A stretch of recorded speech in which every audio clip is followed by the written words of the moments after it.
Ahmedabad airport પર custom વિભાગની મોટી કાર્યવાહી કરતા બેંકોક જતી ફ્લાઇટના 2 મુસાફરો પાસેથી ગેરકાયદેસર વિદેશી ચલણ ઝડપી પાડ્યું. મુસાફરોના સામાનની તપાસ દરમિયાન $70,340 મળી આવ્યા હતા, જેની ભારતીય બજારમાં કિંમત અંદાજે 63.44 લાખ જેટલી થાય છે. કસ્ટમ વિભાગે ફેમા અને કસ્ટમ્સ એક્ટ હેઠળ આ તમામ રકમ જપ્ત કરી છે અને બંને મુસાફરો સામે કાયદેસરની કાર્યવાહી હાથ ધરી છે.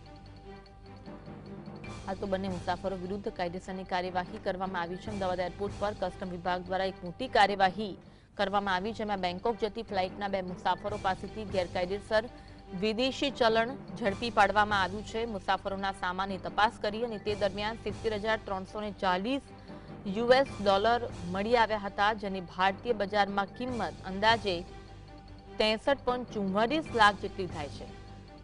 આ મુસાફરોને હાલ તો ઝડપી લેવામાં આવ્યા છે. કસ્ટમ વિભાગને મોટી સફળતા પ્રાપ્ત થઈ, જેમાં ફેમા અને કસ્ટમ્સ એક્ટ હેઠળ આ તમામ રકમને જપ્ત કરી લેવામાં આવી છે અને બંને મુસાફરો સામે કાયદેસરની કાર્યવાહી હાથ ધરવામાં આવી છે. આ બંને મુસાફરો ક્યાંથી આ વસ્તુ લાવ્યા હતા તે અંગે પણ તપાસ કરવામાં આવી છે. કોને પહોંચાડવાની હતી તે અંગે પણ તપાસ કરવામાં આવી રહી છે.